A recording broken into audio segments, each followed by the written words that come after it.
l'Ukraine avance inexorablement vers une victoire totale en Crimée. Ce n'est pas nous qui le disons, c'est Philippe Ingram.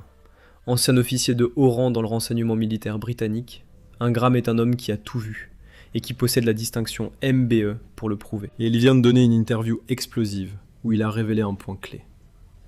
Il se passe quelque chose d'énorme en Crimée que Poutine est incapable d'arrêter. La boule de neige a commencé à dévaler la pente il y a des mois. Maintenant, elle se transforme en avalanche qui va dérussifier la Crimée et relâcher l'emprise de Poutine sur la péninsule. Rien de tout cela n'est arrivé par hasard. L'une des premières choses qu'Ingram dit dans son interview, c'est que ce qui se passe en Crimée, de la stratégie d'isolement aux pénuries de carburant généralisées, jusqu'aux frappes ukrainiennes menées sur la péninsule, tout cela a été planifié. L'Ukraine s'est préparée à cela, elle a fait en ciblant sans relâche les systèmes de défense aérienne en Crimée, encore et encore, afin de créer des couloirs au-dessus de la mer Noire et de la Crimée elle-même pour permettre ses frappes. Si l'on regarde ce qui s'est passé lorsque l'Ukraine a obtenu pour la première fois l'autorisation d'utiliser ses armes à plus longue portée, qu'a-t-elle fait ? Demande Ingram de façon rhétorique. Elle a commencé à attaquer les capacités de défense aérienne russes. Ces attaques ont eu lieu à travers la Crimée et dans toute la Russie, alors que l'Ukraine a démantelé les défenses aériennes de manière systématique et constante. C'était la première phase de l'effort de libération de la Crimée, et cela a préparé le terrain pour tout ce que nous voyons maintenant, en 2026. Nous avons vu ces attaques s'intensifier fortement pendant les 2 premiers mois de l'année. En janvier et février, l'Ukraine a mené entre 20 et 25 frappes par mois contre les systèmes de défense aérienne de Crimée, selon les rapports de l'ACLED, la base de données sur les lieux et événements de conflits armés. Des systèmes, des radars et des dépôts entiers ont été détruits sous le feu des drones ukrainiens, ouvrant l'espace aérien pour permettre tout ce qui a suivi. L'Ukraine n'a pas arrêté la première phase simplement parce qu'elle est entrée dans la deuxième, souligne ACLED. L'une se confond avec l'autre, alors que l'Ukraine continue de démanteler les défenses aériennes qui subsistent en Crimée. Nous l'avons vu, le 1er août, lorsque The New Voice of Ukraine a rapporté que des frappes ukrainiennes avaient déclenché des incendies sur des positions de défense aérienne et de guerre électronique, ou GE, dans le principal port criméen de Sébastopol. Ce port, qui abritait la flotte de la mer Noire avant que les navires de guerre russes ne soient obligés de s'éloigner le plus possible de l'Ukraine, est devenu plus facile à frapper grâce à la manière dont l'Ukraine a mené la première phase de sa stratégie. Quant à cette phase qui déborde sur la suivante, c'est un concept simple. La deuxième phase est l'isolement. Cela est en cours, mais la victoire clé de l'Ukraine ici est que cet isolement empêche la Russie d'envoyer davantage de défense aérienne en Crimée pour remplacer celle qu'elle perd.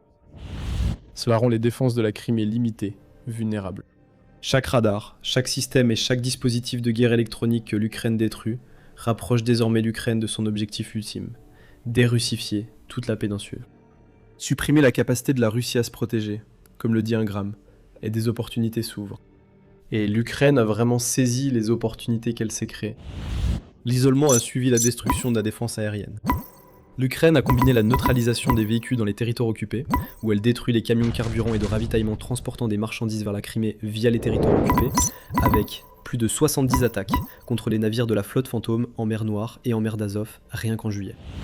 Tout cela s'ajoute aux frappes contre les dépôts et les installations militaires en Crimée même. Le réseau logistique qui soutient le contrôle de la Russie sur la Crimée est en train d'être mis en pièces, le rendant pratiquement inutile. Cette stratégie comporte 2 éléments. L'aspect militaire est évidemment important, et nous expliquerons bientôt à quel point l'emprise de Poutine sur la Crimée s'affaiblit. Mais au-delà de cela, Ingram souligne l'aspect psychologique de ce qui se passe en Crimée. C'est encore plus préjudiciable pour Poutine que la perte progressive d'un territoire censé être stratégiquement important. Et la raison en est simple. La Crimée était censée être un symbole de la puissance russe, et un exemple de la mythologie que Poutine a créée autour de l'idée que les Russes et les Ukrainiens ne forment qu'un seul peuple. Tout cela s'est effondré. Ingram souligne que la campagne initiale d'agression en 2014, lorsque la Russie a annexé illégalement la Crimée, marque le point de départ du mythe que Poutine tentait de construire. La Russie a pris le contrôle de la Crimée presque sans effusion de sang, souligne Ingram. Et cela était essentiel pour la perception russe de la péninsule que Poutine voulait façonner. Par conséquent, c'est au cœur de l'état d'esprit russe derrière leurs actions contre l'Ukraine, affirme Ingram à propos de cette annexion. C'est là que tout a commencé. Cela revêt également une importance psychologique pour Vladimir Poutine et pour son cercle rapproché. Vladimir Poutine y a passé sa dernière lune de miel. Il possède des propriétés en bord de mer très précieuses, tout comme de nombreux oligarques de son cercle rapproché. Pour Poutine, l'idée de présenter la Crimée comme ayant toujours fait partie de la Russie est essentielle. Peu après l'annexion de la péninsule, Poutine s'y est rendu en avion, et a effectué un pèlerinage ostentatoire sur des sites qu'il considérait comme essentiels pour renforcer ses mythes. Des couronnes ont été déposées à un mémorial de la Seconde Guerre mondiale, datant de l'époque soviétique. Poutine a visité une cathédrale, associée au christianisme russe, et il s'est assuré de se rendre à Sébastopol pour inspecter la flotte de la mer Noire, que la Russie venait tout juste d'usurper à l'Ukraine. Tout cela servait à construire l'image d'une Russie grande puissance, qui accueillait l'Ukraine à nouveau dans son giron, et les Ukrainiens le voulaient. L'annexion s'est faite pratiquement sans effusion de sang. C'était la grande victoire de Poutine, et il s'en est servi pour créer le mythe selon lequel Russes et Ukrainiens ne forment qu'un seul peuple. Pour Poutine, la Crimée pouvait servir de symbole d'unité. C'est ce qu'affirme Ingram, qui dit que la Crimée était aussi un symbole partagé entre les Ukrainiens et les Russes, parce que le quartier général de la flotte de la mer Noire se trouvait à Sébastopol. Par conséquent, il y avait eu ce symbole d'unité entre l'Ukraine et la Russie pendant de nombreuses années. Poutine a renforcé cette affirmation d'unité en juillet 2021, quelques mois seulement avant de lancer l'invasion à grande échelle, avec un essai intitulé « Sur l'unité historique des Russes et des Ukrainiens ». Dans son traité décousu, Poutine affirmait que les Russes et les Ukrainiens avaient toujours formé un seul peuple, et que des forces extérieures étaient responsables du mur qui s'était dressé entre les deux. Diviser pour mieux régner, comme le dit Poutine, une stratégie qu'il connaît que trop bien. Les Russes, les Ukrainiens et les Biélorusses sont tous des descendants de l'ancienne Russe, a déclaré Poutine. Cela semble suffire, selon lui, pour que la Russie prenne le contrôle de la Crimée, et, en fin de compte, de l'Ukraine, ou, selon la vision de Poutine, pour les unir. Tout ce contexte est important pour comprendre ce qui se passe actuellement en Crimée, car la stratégie d'isolement de l'Ukraine est un rejet direct de ce mythe créé par Poutine. Pour que l'affirmation d'un seul peuple soit vraie, les Ukrainiens doivent vouloir rejoindre la Russie et ne faire qu'un. Ce n'est pas le cas. L'annexion sans effusion de sang de la Crimée a alimenté le mythe de Poutine, mais la destruction bien réelle et la douleur qui règne actuellement sur toute la péninsule détruisent ce récit. Ne sous-estimez pas l'importance psychologique de ce que fait l'Ukraine. L'Ukraine estime qu'au moins 850 000 Russes se sont installés en Crimée depuis l'annexion de 2014. Et beaucoup d'autres considèrent la péninsule comme une destination de vacances.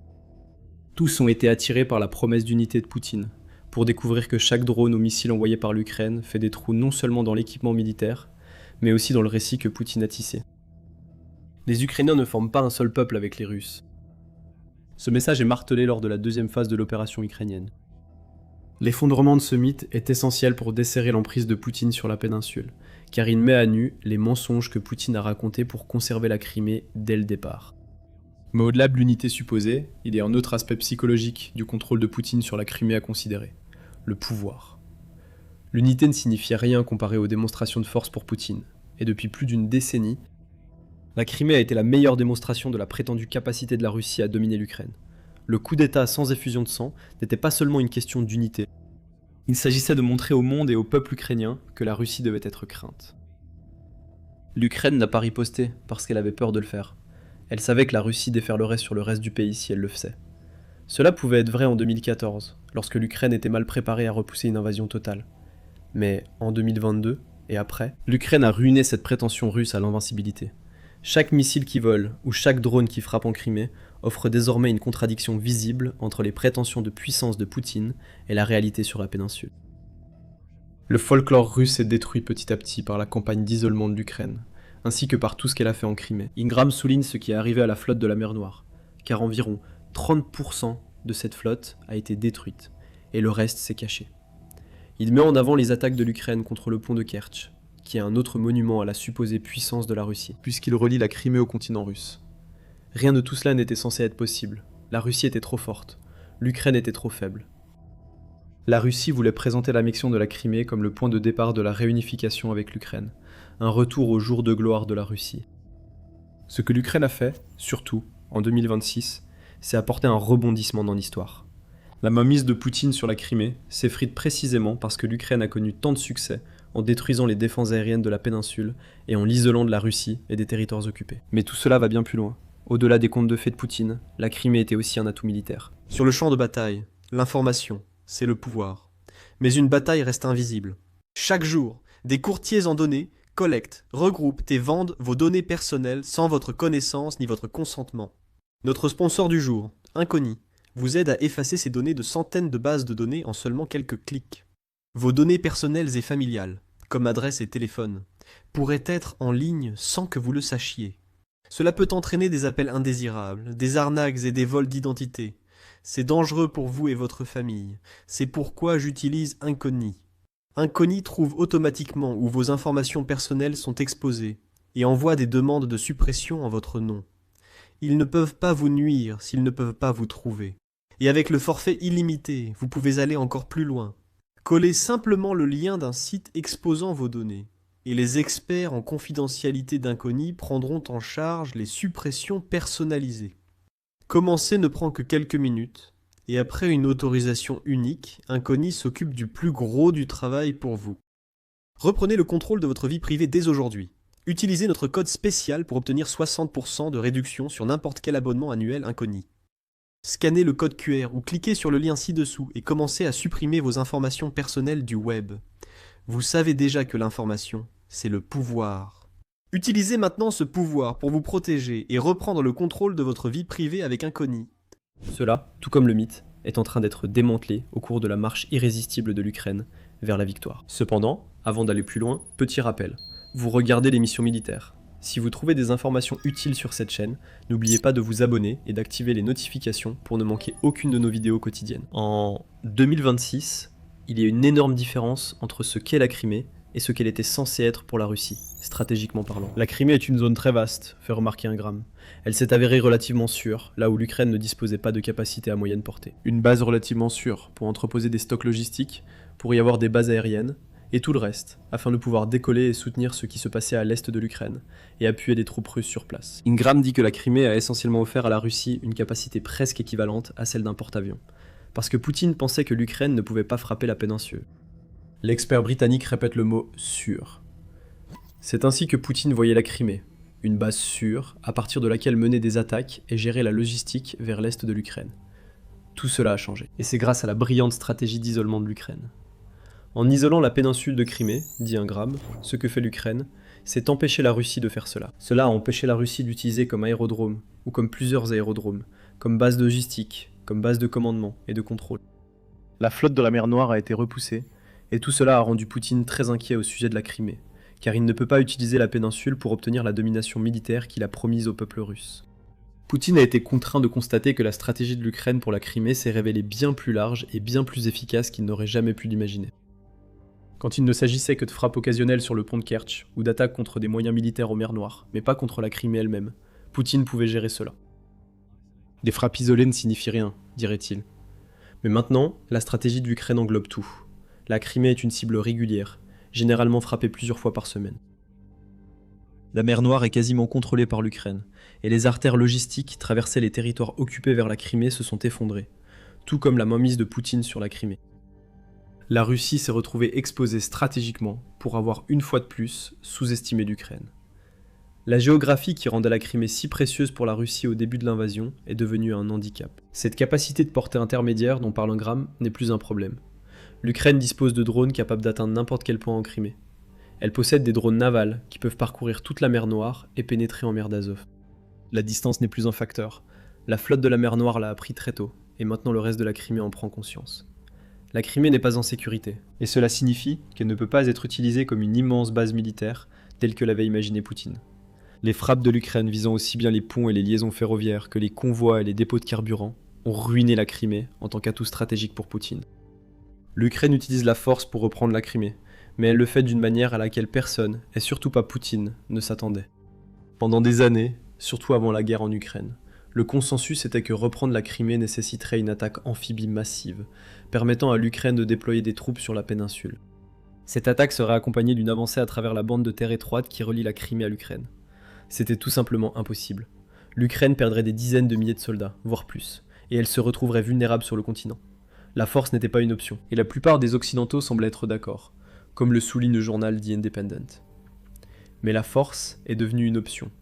Simplement pas la force à laquelle tout le monde s'attendait. Comme cela a souvent été le cas en Ukraine, les drones sont au centre de tout. Et c'est grâce aux drones que l'Ukraine n'a même pas besoin d'envoyer de soldats en Crimée pour desserrer l'emprise de Poutine. Les frappes de drones constantes et leurs conséquences font le travail de dérussification pour l'Ukraine. Nous avons maintenant vu les ferries qui transportent les trains de la Russie à travers le détroit de Kerch vers la Crimée, amenant des touristes mais aussi du pétrole, du gaz, de la nourriture, et tout ce dont les gens ont besoin pour vivre là-bas, sont visés à plusieurs reprises par l'Ukraine, fait remarquer Ingram. Cela s'ajoute aux frappes contre les camions dans la région occupée. L'Ukraine contrôle désormais l'ensemble des flux vers la Crimée, du carburant à l'eau, et les problèmes sont évidents pour tous. La stratégie d'isolement de l'Ukraine a provoqué une crise du carburant en Crimée, les stations-service étant à sec et les Russes n'ayant plus les moyens de les réapprovisionner. On peut dire que l'Ukraine exerce un contrôle des feux sur la péninsule, ce qui a été rendu possible grâce à cette focalisation sur la destruction des systèmes de défense aérienne que nous avons mentionnés. Au-delà du carburant, la nourriture pose également problème. Reuters a rapporté le 1er août que les occupants russes en Crimée sont désormais obligés de faire la queue pour obtenir de la nourriture chaude, car l'Ukraine mène des frappes contre le réseau énergétique de la Crimée, ce qui prive les occupants d'électricité. Des villes entières se retrouvent sans électricité ni eau, rapporte le New York Times. Dans certains cas, les coupures de courant durent plusieurs jours avant que la Russie ne parvienne à rétablir l'alimentation électrique, pour que l'Ukraine frappe à nouveau. L'éclairage nocturne sur la péninsule a diminué de 20% en juillet, 1,4 million d'habitants de la Crimée d'avant-guerre ont été touchés par les coupures de courant causées par l'Ukraine. C'est précisément le but. Au-delà des aspects symboliques et militaires, l'Ukraine transforme la Crimée en un véritable enfer sur terre pour les personnes que la Russie a transplantées sur la péninsule. Ces gens savent que Poutine ne peut pas les protéger. Ils le voient tous les jours. Mais ce qui fera vraiment mal à Poutine, ce ne sont pas les occupants ordinaires qui font la queue pour de la nourriture après avoir brûlé leur dernière réserve d'essence pour rejoindre un vendeur. Ce sont les élites. Elles voient ce que la Crimée est devenue, et ce n'est pas ce que Poutine leur avait promis. La Crimée était censée être une destination de vacances, un paradis pour les oligarques de Poutine que l'Ukraine ne pouvait pas atteindre. Ces oligarques vont maintenant à la plage, et ils voient que la plage est minée, qu'il y a des barbelés et des dispositifs anti-chars. Ce n'est plus pareil. Tout a changé, dit Ingram. C'est le message qui se répand dans les cercles d'élite russes, jusque dans le cercle rapproché de Poutine. Ce que nous voyons ici, c'est une libération par la destruction du récit. L'Ukraine n'a pas besoin d'envoyer des soldats en Crimée. Ce qu'elle fait, c'est rendre la péninsule invivable pour Poutine et ses élites. L'Ukraine doit simplement continuer à envoyer des drones pour frapper ce qu'ils frappent depuis plusieurs mois maintenant. Chaque frappe cause des dégâts. Ces dégâts ne peuvent pas être réparés à cause de la brillante stratégie d'isolement de l'Ukraine.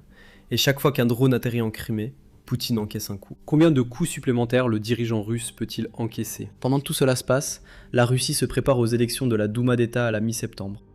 Ce sont les premières élections de ce type depuis que Poutine a lancé son invasion, et le dirigeant russe fait face à la perspective de mauvais résultats. Il n'est pas en danger d'être évincé du pouvoir, mais beaucoup de ses alliés le sont. Les personnes que Poutine a placées pour suivre sa ligne sont en lice pour les élections, et la situation de la Crimée est peut-être l'un des plus grands facteurs en jeu. Poutine a peur maintenant. Il craint que ce qui se passe en Crimée, ainsi que les attaques de l'Ukraine contre d'autres cibles symboliques, y compris Moscou et Saint-Pétersbourg, puissent faire en sorte que les élections ne tournent pas en sa faveur. Même dans un état policier où il est censé tout contrôler. Les élites qui pensaient que leur association avec Poutine les mènerait au pouvoir pourraient être sur le départ. Et si c'est le cas, elles ne pourront s'en prendre qu'à ce qui se passe en Crimée. Les murmures sur l'échec de Poutine deviennent chaque jour plus forts dans les coins sombres du Kremlin, et dans les maisons des oligarques et des politiciens, qui voit que Poutine est plus faible que jamais. C'est là en fin de compte tout l'objectif de ce que fait l'Ukraine. Ingram a évoqué les élections de septembre pour une raison. C'était pour montrer que Poutine est vulnérable, que son pouvoir n'est pas aussi intouchable qu'il le pensait. C'est à cause de l'Ukraine. L'effondrement du contrôle de Poutine sur la Crimée pourrait motiver les Russes ordinaires aux urnes, et les élites dans l'ombre à enfin agir contre un dirigeant qui est allé si loin qu'on ne peut plus le ramener à la raison. Poutine ne se retirera pas de Crimée. L'Ukraine n'envahira pas. Mais aucun de ces scénarios n'a besoin de se produire pour que l'Ukraine soit victorieuse sur la péninsule. L'ancien ministre ukrainien de la Défense, Mikhailo Fedorov, a tout expliqué en juin dernier. La Crimée est en train de devenir une île.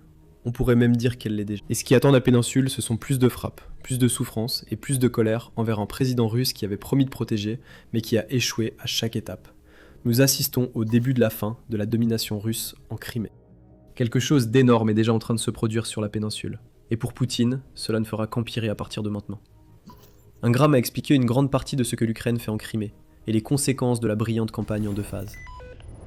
La guerre des États-Unis avec l'Iran a repris. Plusieurs jours de frappes ont déjà été menés, mais il y a quelque chose de différent dans l'opération Epic Fury cette fois-ci. Il ne s'agit plus seulement de la puissance aérienne. Les États-Unis ont tiré leur leçon et savent que le détroit d'Ormuz sera la clé du succès cette fois-ci. Alors les États-Unis ont déployé une arme secrète. Et ce n'est pas n'importe quelle arme. C'est quelque chose que l'Ukraine a mis au point et que les États-Unis ont appris à utiliser. L'Ukraine a donné la clé aux États-Unis. Maintenant, dans une première pour les États-Unis, cette clé est utilisée pour ouvrir la barrière du détroit d'Ormuz, et l'Iran n'est pas prêt pour tout cela. Quelle est cette clé ? Nous allons laisser le commandement central des États-Unis, ou CENTCOM, expliquer. Dans un article publié sur X le 13 juillet, CENTCOM a révélé qu'il avait lancé une vague de frappes offensives contre l'Iran la veille. Et que ces frappes ont touché plusieurs sites, tous dans le but exprès d'empêcher l'Iran d'attaquer des navires dans le détroit d'Ormuz. Les forces de CENTCOM ont frappé des systèmes de défense aérienne militaires iraniens, des sites radars côtiers, des capacités de missiles et de drones, ainsi que de petites embarcations en utilisant des avions de chasse américains, des navires de guerre, des drones aériens kamikazes et des drones maritimes kamikazes. Pour la première fois, l'article l'a révélé. C'est cette dernière déclaration qui est la plus marquante. Pour la toute première fois, les États-Unis ont utilisé des drones maritimes kamikazes à des fins offensives contre un ennemi. Et ce faisant, l'Amérique vient de montrer au monde entier qu'elle s'est inspirée de tout ce que l'Ukraine a réussi à accomplir contre la Russie en mer Noire et en mer d'Azov. L'Ukraine est la pionnière de cette ère de la technologie des drones, et elle a établi le modèle pour utiliser des drones maritimes afin de contrôler une étendue d'eau relativement petite. L'arme secrète de l'Ukraine est maintenant utilisée contre l'Iran. Mais s'agit-il vraiment d'une arme fabriquée en Ukraine qui cause ces dégâts ? Il y avait des signes que cela pourrait être le cas, qui sont apparus environ un mois avant que les États-Unis n'utilisent enfin des drones maritimes pour la première fois. Le 9 juin, United 24 Medi a rapporté que les drones maritimes Magura V5 de l'Ukraine avaient fait leur début dans l'Indo-Pacifique, lors d'une opération d'entraînement américaine. Le drone a fait forte impression. L'opération, qui comprenait 17 000 soldats, a réussi à couler un navire cible lors d'un exercice de tir réel aux Philippines, démontrant ainsi qu'il est exactement ce que l'Ukraine a toujours montré qu'il était. C'est le même drone qui sème le chaos dans la flotte russe de la mer Noire, au point où cette flotte ne joue pratiquement plus aucun rôle face à l'Ukraine aujourd'hui. Et aux Philippines, les États-Unis ont eu leur première expérience directe de la puissance de l'arme ukrainienne. Les États-Unis ont même mené cette frappe dans le détroit du Hudson, ce qui semblait être un geste délibéré, pour montrer aux pays qui contrôlent des voies navigables étroites, comme l'Iran avec sa mainmise sur le détroit d'Ormuz, que les États-Unis peuvent utiliser efficacement des drones maritimes. Cette opération a marqué la propagation officielle des drones ukrainiens au-delà de la mer Noire. Et cela pourrait vous amener à supposer que c'était le Magura V5, que les États-Unis ont utilisé pour frapper l'Iran le 12 juillet.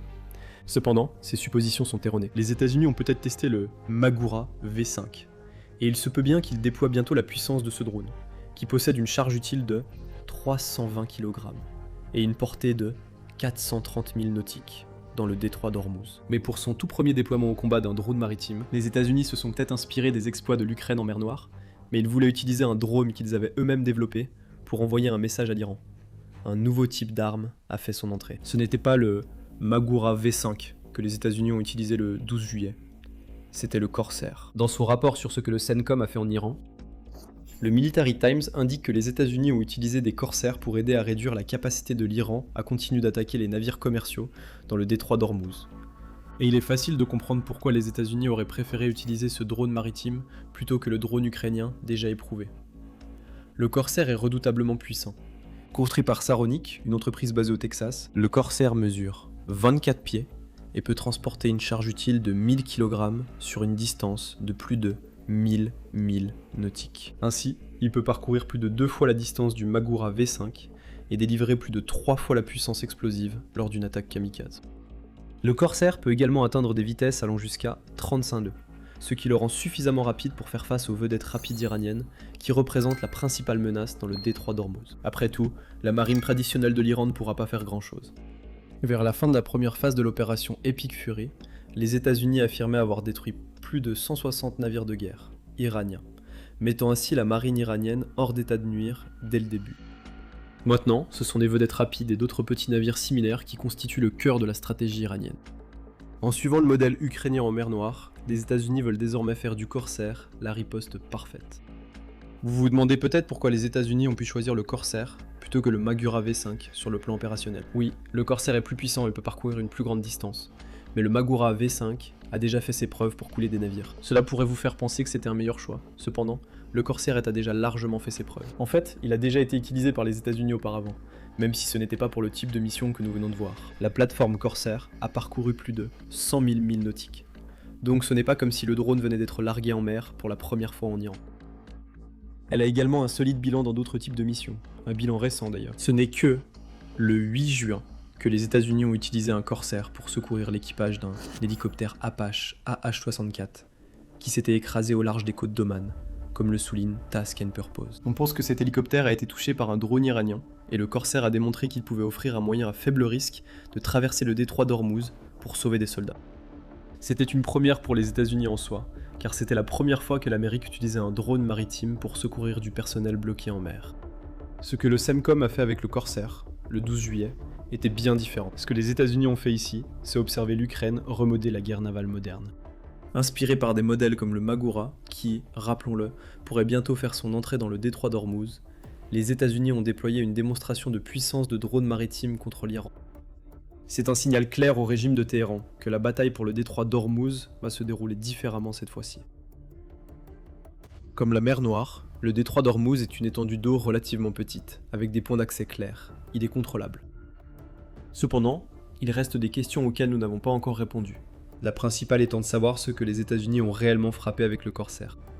Nous savons qu'une frappe inédite a eu lieu, mais qu'a-t-elle détruit ? Vous allez bientôt découvrir la réponse, mais d'abord, ceci est un rappel que vous regardez l'émission militaire. Si vous n'êtes pas encore abonné à la chaîne, c'est le moment idéal pour cliquer sur le bouton. Il y a une différence essentielle entre la campagne de la mer Noire de l'Ukraine et ce que les États-Unis viennent de faire avec leurs drones maritimes, et la différence réside dans le type de cible qui a été frappée. L'Ukraine se concentre principalement sur la destruction des navires avec ses drones maritimes, car elle sait que la Russie ne peut pas remplacer les navires de guerre qui ont été détruits en mer Noire. Les États-Unis n'ont pas ce luxe face aux vedettes rapides de l'Iran, qui sont plus petites, plus rapides et bien plus nombreuses que les navires de guerre russes. Alors les États-Unis ont décidé qu'au lieu de cibler les vedettes rapides avec le Corsair, ils iraient directement à la source, une base d'où partent ces vedettes rapides. Ce que les États-Unis ont fait avec les Corsairs, le 12 juillet, faisait partie d'une série d'attaques plus larges, qui comprenait également des drones aériens, des navires de guerre et des avions de chasse, qui se sont combinés pour attaquer des dizaines d'installations militaires iraniennes. Cependant, c'était la mission des Corsaires de cibler la base navale de Bandar Abbas. 3 des drones maritimes américains se sont rendus sur cette base, et il est clair pourquoi les États-Unis ont choisi cette cible en particulier pour leur première approche de combat. Bandar Abbas est considéré comme l'une des bases navales les plus importantes de l'Iran, car c'est une installation principale, à la fois pour la marine iranienne et pour les forces navales déployées par le Corps des Gardiens de la Révolution Islamique, ou CGRI. Ce dernier est principalement responsable des déploiements de vedettes rapides que l'Iran utilise pour perturber la navigation dans le détroit d'Ormuz. Bandar Abbas est en quelque sorte un site polyvalent pour les forces navales iraniennes, rapporte Sandbox. On y trouve des centres de commandement et de contrôle. L'Iran l'utilise comme point de rassemblement pour ses vedettes rapides et ses poseurs de mines, tous deux ayant déjà causé de nombreux problèmes dans le détroit d'Ormuz. Il y a même des missiles situés sur cette base en particulier. Mais surtout, et c'est peut-être la principale raison pour laquelle cette base a été la première à être frappée par les corsaires américains, Bandar Abbas est situé juste à la pointe de la courbe du détroit d'Ormuz, ce qui est pratiquement en plein centre de la voie navigable. La base est au cœur de tout. Aucun navire qui tente d'entrer ou de sortir du détroit ne peut éviter Bandar Abbas. Et tout navire que l'Iran ne veut pas dans le détroit d'Ormuz peut être pris pour cible par des armes lancées depuis cette base en particulier. Alors les États-Unis l'ont frappé avec des drones marins corsaires. Et ce faisant, l'Amérique ne cherchait pas seulement à détruire les ports construits dans la base, mais elle s'assurait aussi que le risque posé par les systèmes de défense aérienne de l'époque soviétique et les missiles anti-navires chinois installés à Bandar Abbas deviennent pratiquement nuls. Sandbox rapporte que la cible spécifique de l'Amérique pourrait avoir été les installations de réparation et d'entretien des sous-marins à Bandar Abbas. Ce qui est logique si l'objectif est d'éliminer le seul aspect de la puissance navale qu'il reste à l'Iran, et que les États-Unis ne peuvent pas simplement détruire avec des frappes aériennes et des missiles anti-navires en surface. Cependant, les États-Unis n'ont encore rien confirmé, au-delà du fait que la frappe a eu lieu et que des drones maritimes corsaires étaient impliqués. Maintenant, Bandar Abbas n'est pas étrangère aux frappes américaines. Elle a déjà été touchée auparavant. Cependant, le régime iranien n'était pas prêt pour ce que les États-Unis avaient préparé cette fois-ci. Il ne pouvait tout simplement pas l'être. Le Corsair n'avait jamais été utilisé pour mener une frappe auparavant. Et bien que l'Iran ait probablement pensé que les États-Unis finiraient par introduire des drones maritimes dans la bataille pour Ormuz, il ne s'attendait clairement pas à ce que ces drones soient utilisés pour frapper une base. Peut-être des vedettes rapides, mais l'une des bases les plus fortifiées de la côte iranienne n'était pas censée être touchée. Pourtant, elle l'a été. Et même si l'Iran ne s'attendait peut-être pas à ce que le Corsair soit l'arme de prédilection de l'Amérique, il savait que quelque chose arrivait. Le président américain Donald Trump l'a clairement fait savoir à l'approche de la relance de l'opération Epic Fury. Frustré que les négociations n'avançaient pas aussi vite que les États-Unis le souhaitaient, ou dans la direction voulue par les États-Unis, Trump a déclaré le 8 juillet que l'accord de cessez-le-feu entre les États-Unis et l'Iran était terminé, qualifiant les dirigeants du pays de fous et de racailles. Cela faisait suite au pire échange de frappes entre les États-Unis et l'Iran depuis que les deux parties ont signé un protocole d'accord qui, entre autres, garantissait une période de cessez-le-feu de 60 jours. On suppose que cette garantie n'a pas fonctionné. Les États-Unis ne montrent aucun signe qu'ils vont s'arrêter non plus. 2 jours après leur toute première utilisation d'un drone maritime comme arme, Trump a déclaré que les centrales électriques et les ponts de l'Iran étaient les prochains sur la liste. Alors que les États-Unis ont également instauré un blocus contre les ports iraniens dans le détroit d'Ormuz. La semaine prochaine, ça va vraiment mal se passer pour eux, a déclaré Trump, ajoutant « Nous allons détruire toutes leurs centrales électriques. Nous allons détruire tous leurs ponts, à moins qu'ils ne viennent à la table des négociations. » Au risque de paraître cynique, plus ça change, plus c'est la même chose. On dirait que les États-Unis et l'Iran sont revenus exactement là où ils étaient il y a quelques mois. Tout cela nous amène à la question évidente de ce que cela signifie pour l'avenir. Nous voyons les États-Unis réaliser des actions inédites, tout en relançant les frappes aériennes et navales qui ont défini la situation dans le détroit d'Ormuz pendant une grande partie de la période entre mars et juin. Ce n'est pas non plus une affaire de court terme pour l'administration Trump. Donald Trump a été très clair. La guerre avec l'Iran est de retour, et elle durera aussi longtemps que les États-Unis en auront besoin. Une notification officielle a été adressée au Congrès pour informer que les États-Unis reprennent leurs activités militaires en Iran, sous la forme d'une lettre que Donald Trump a envoyée le 10 juillet, informant le Congrès que cette activité a commencé. Cela a déclenché un débat aux États-Unis. Une notification n'est pas la même chose qu'une approbation du Congrès. Ce n'est pas comme si l'administration Trump avait cherché une approbation la première fois, bien sûr. Alors que le débat fait rage, nous nous intéressons davantage aux implications militaires de la première utilisation par l'Amérique d'un drone maritime pour lancer une frappe. Ces applications sont énormes, car cet incident unique pourrait annoncer un changement radical dans la manière dont les États-Unis développent et acquièrent des armes. Saronic est un exemple parfait du changement en cours dans l'industrie de la défense américaine en ce moment. Une fois de plus, inspirés par l'Ukraine, les États-Unis comptent sur leurs industriels de la défense pour fournir une véritable capacité de combat. Plutôt que de dépenser des millions de dollars dans des plateformes et des armes qui servent autant à projeter la puissance qu'à réellement la déployer. Le Corsair est l'un des résultats de ce changement dans la dynamique des achats de défense. Ce drone maritime coûte aux États-Unis moins d'1 million de dollars, ce qui le rend moins cher que n'importe lequel des missiles que l'Amérique utilise contre l'Iran, et il est capable d'effectuer des missions de sauvetage et d'attaque. Ce que nous voyons ici, c'est un passage à une maîtrise des coûts alliée à l'efficacité au combat, ce qui en résumé décrit parfaitement l'approche de l'Ukraine dans le développement des armes qu'elle utilise contre la Russie. Ce changement est en cours. En Iran, il est probable que nous assistions à l'apparition de plusieurs nouvelles armes, même si elles viendront compléter ce que les États-Unis utilisent déjà, plutôt que de le remplacer. Cependant, ce changement va probablement pousser les États-Unis à développer beaucoup plus de drones de tout type. Encore une fois, c'est grâce à l'Ukraine. Elle a démontré que les drones peuvent être utilisés pour pratiquement toutes les tâches imaginables dans la guerre moderne, laissant les États-Unis dans la position improbable de devoir rattraper leur retard dans ce domaine. Pour revenir au conflit ravivé en Iran, il est évident que le détroit d'Ormuz sera le point central aussi bien pour les États-Unis que pour l'Iran. Comment pourrait-il en être autrement ? C'est le chaos dans cette voie navigable qui a défini l'opération Epic Fury plus tôt cette année. Lorsque le blocus réussi de l'Iran a entraîné une flambée des prix du pétrole et une explosion des tensions à travers le monde. Alors que la guerre limitait la capacité des pays du Golfe à vendre du pétrole et laissait de nombreux pays occidentaux se lamenter sur un conflit qu'ils estimaient inutile. Les prix du pétrole ont déjà commencé à augmenter à nouveau, rapporte CNBC. Ce n'est pas un hasard si la première frappe menée par un corsaire a eu lieu dans le détroit d'Ormuz. Au final, c'est celui qui contrôlera cette voie navigable qui sortira vainqueur de la guerre entre les États-Unis et l'Iran. Les deux camps le savent. Trump a déjà déclaré un blocus, accompagné d'une demande de droits de douane de 20% sur les navires, qui a rapidement été retiré. L'Iran affirme qu'il va stopper toutes les exportations de pétrole du Moyen-Orient par le détroit. L'Iran a également commencé à attaquer de son propre chef, frappant des bases militaires américaines au Koweït et à Bahreïn, ainsi que des pétroliers battant pavillon des Émirats arabes unis dans le détroit d'Ormuz, en représailles aux frappes américaines. On commence à avoir l'impression de revivre le printemps 2026. Pour les États-Unis, la différence maintenant, c'est qu'ils disposent d'une nouvelle arme dans le détroit d'Ormuz. Reste à voir dans quelle mesure cette arme va changer la donne. Le Corsair est clairement efficace, mais il semble peu probable qu'il soit utilisé pour poursuivre des vedettes rapides. Le Financial Times estime que l'Iran en possède entre 500 et 1000.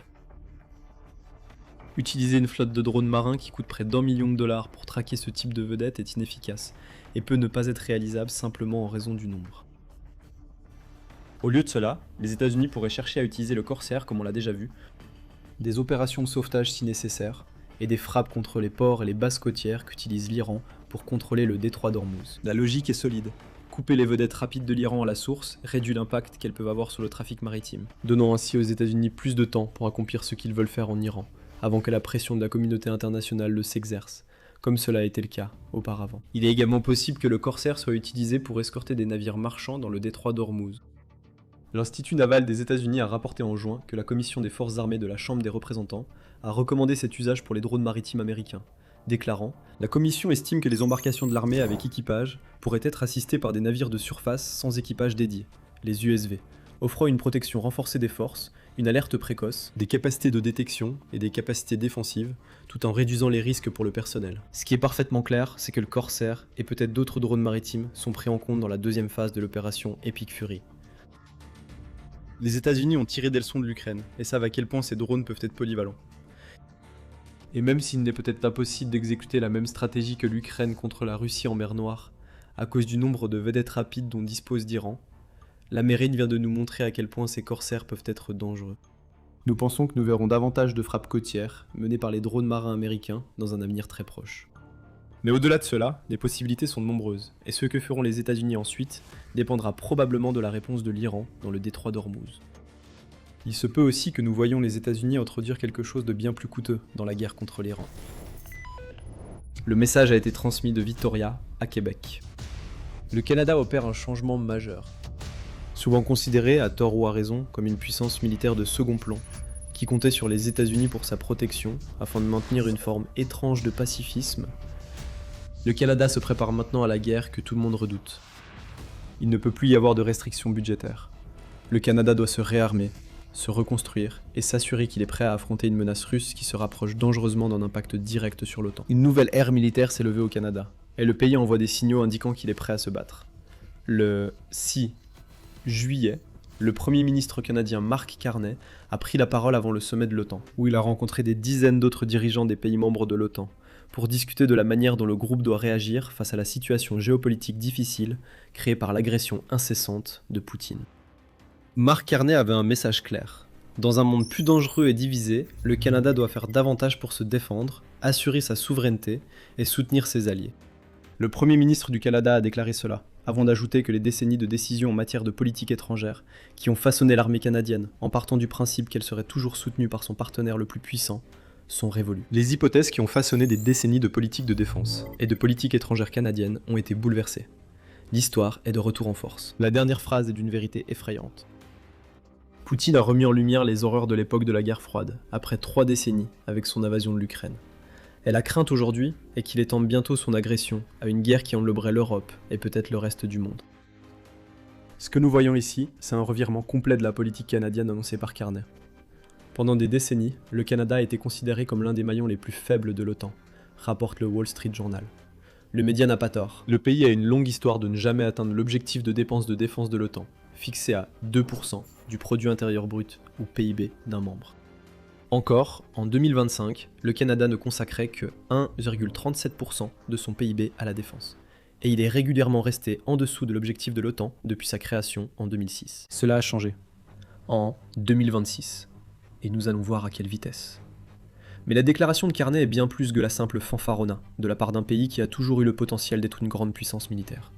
C'est une déclaration d'intention, un signal adressé à tout ennemi potentiel à l'écoute que le Canada met fin à ses années de laisser-aller et de dépendance, à sa position au sein de l'OTAN, et qu'il se prépare à devenir une force de combat puissante à part entière, prête à affronter toute guerre qui se présentera. Ne vous y trompez pas, Kani veut que Poutine sache que le Canada se réveille. Il annonce une nouvelle approche que la FCEA internationale décrit en 3 phases. Reconstruire, réarmer et réduire la dépendance. Au milieu d'une annonce selon laquelle le Canada se prépare à engager 81 milliards de dollars pour moderniser son armée via un dispositif qu'il a nommé la stratégie de l'industrie de la défense, Kani a déclaré que l'ordre fondé sur des règles du passé est en train de disparaître et que le Canada doit être prêt à tout ce qui pourrait arriver. Pour s'en assurer, le Canada a créé l'Agence d'investissement dans la défense, ou DIA, pour superviser sa nouvelle stratégie.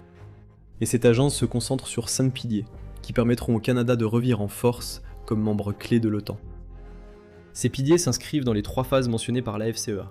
Il s'agit de renouveler les relations du Canada avec ses partenaires industriels, de donner la priorité à la production nationale d'armes, d'investir dans l'innovation militaire, de collaborer avec des partenaires nationaux et de sécuriser les chaînes d'approvisionnement afin d'éliminer les goulets d'étranglement qui pourraient nuire à la capacité du Canada à se défendre. Voilà les bases, mais cela va bien plus loin que ça. Commençons par l'aspect de la reconstruction. Pour devenir la force militaire qu'elle doit être, pour avoir une chance de rivaliser avec la Russie ou tout autre ennemi, le Canada doit renforcer son armée. Cela commence par le recrutement, et c'est dans ce domaine que le Canada commence à se distinguer. Politico affirme qu'il y a un énorme changement en cours au Canada, alors que la population du pays adhère à l'appel de Carney pour une armée plus forte.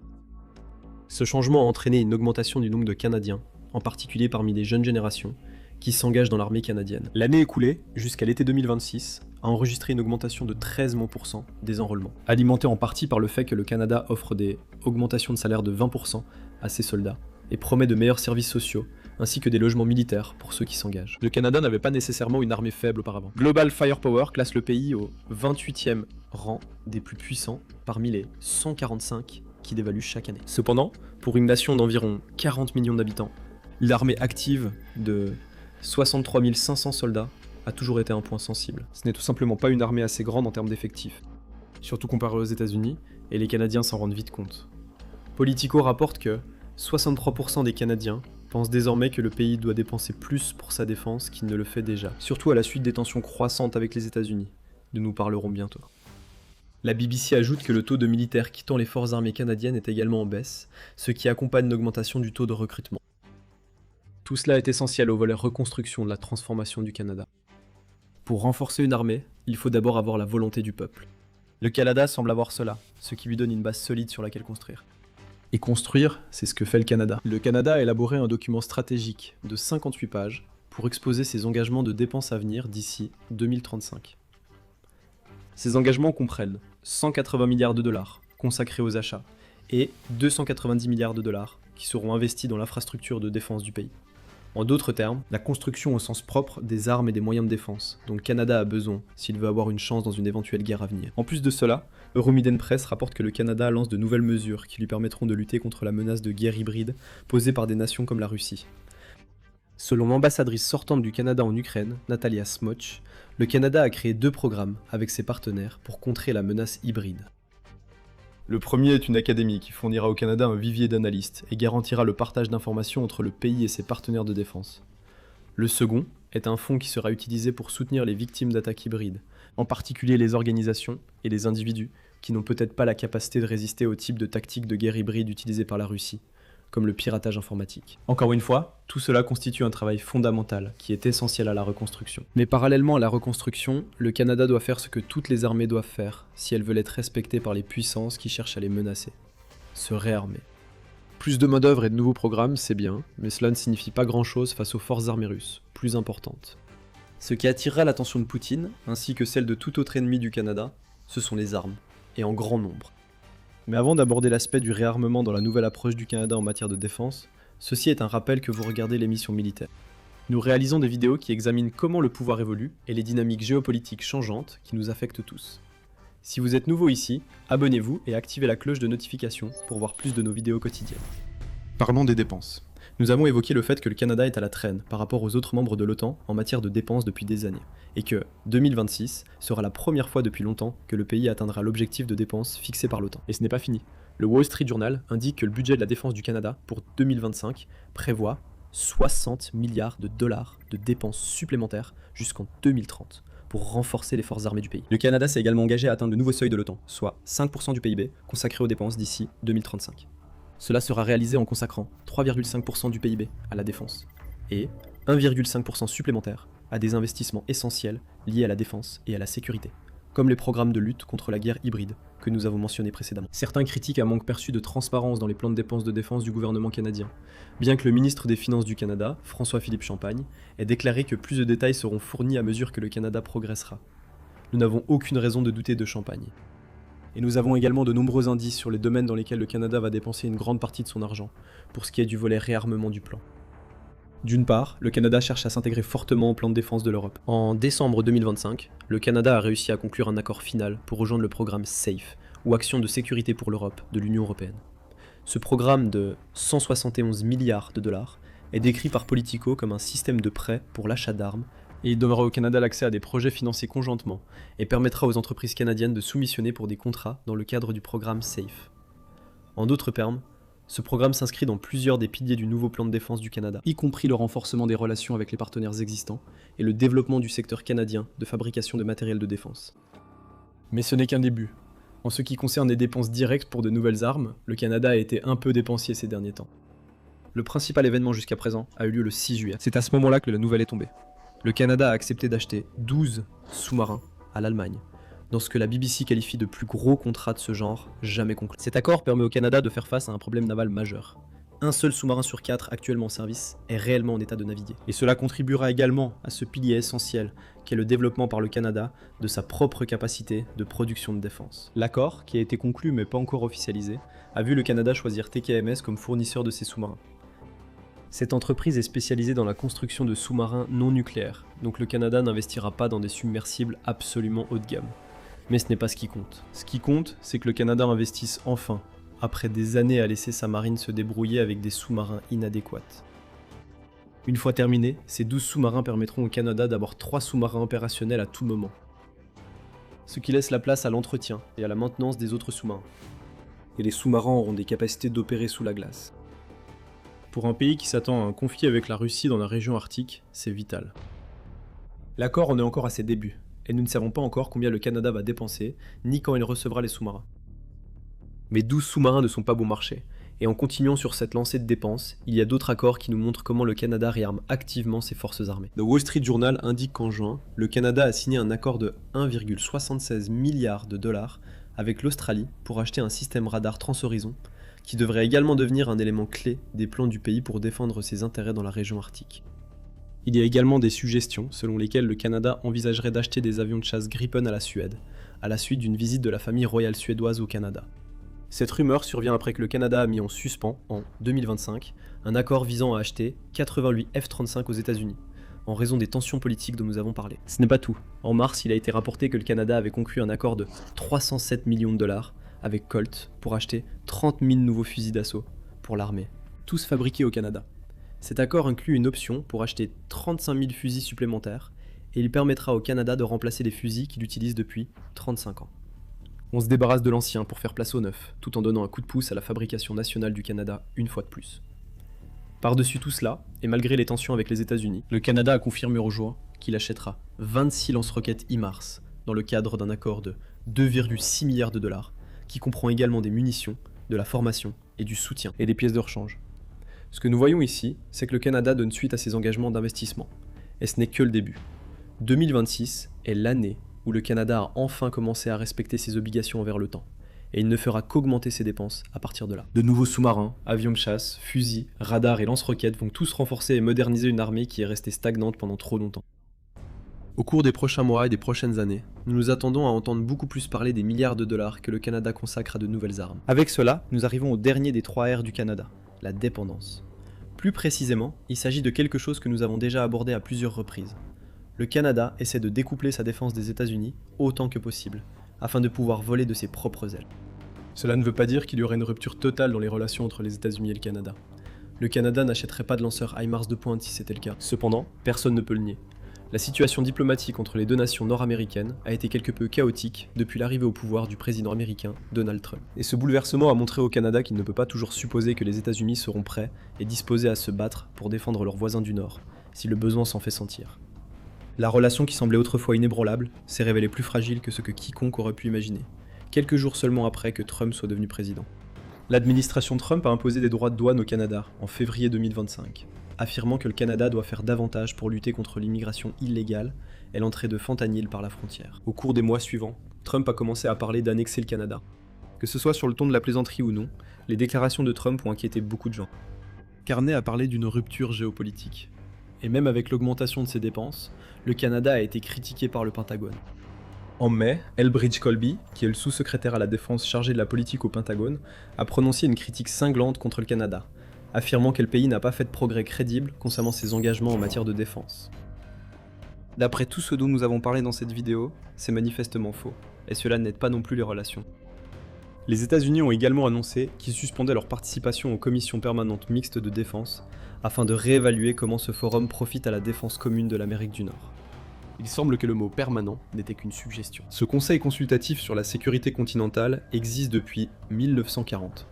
Et le fait que les États-Unis suspendent leur participation, sans toutefois s'en retirer, est un autre signal que le Canada a pris très au sérieux. Le Canada ne se prépare pas seulement à la guerre, il se prépare à un avenir potentiel, où le partenariat qu'il partage avec les États-Unis depuis si longtemps pourrait ne pas suffire si le Canada venait un jour à être attaqué. Donc ce que nous voyons dans tout cela, c'est que le Canada envoie ses propres signaux. Malgré les critiques, le Canada investit. Son armée devient plus forte de mois en mois, alors que le Canada se prépare à une guerre qu'il espère ne jamais voir arriver, mais pour laquelle il doit être prêt. Mais contre qui serait cette guerre ? Avons-nous même besoin de poser la question ? Le débat au Canada ne porte plus sur la possibilité d'une guerre avec la Russie, mais sur le moment où elle pourrait commencer. Soyons clairs, Poutine n'est pas prêt d'envoyer des soldats envahir le Canada, du moins pas avant longtemps.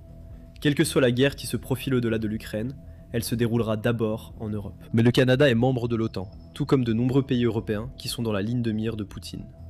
Il y a de fortes chances que si Poutine envahit un pays comme la Pologne et agit de manière agressive sur le territoire des États baltes ou nordiques, le Canada soit appelé à apporter son soutien. En plus, il y a le facteur arctique que nous avons mentionné plus tôt. À mesure que les routes maritimes du Nord commencent à s'ouvrir, la Russie et le Canada veulent tous deux revendiquer leur part. Cela va créer des points de friction, et le Canada doit être prêt à défendre ses intérêts pour que la Russie ne prenne pas le dessus sur la nation.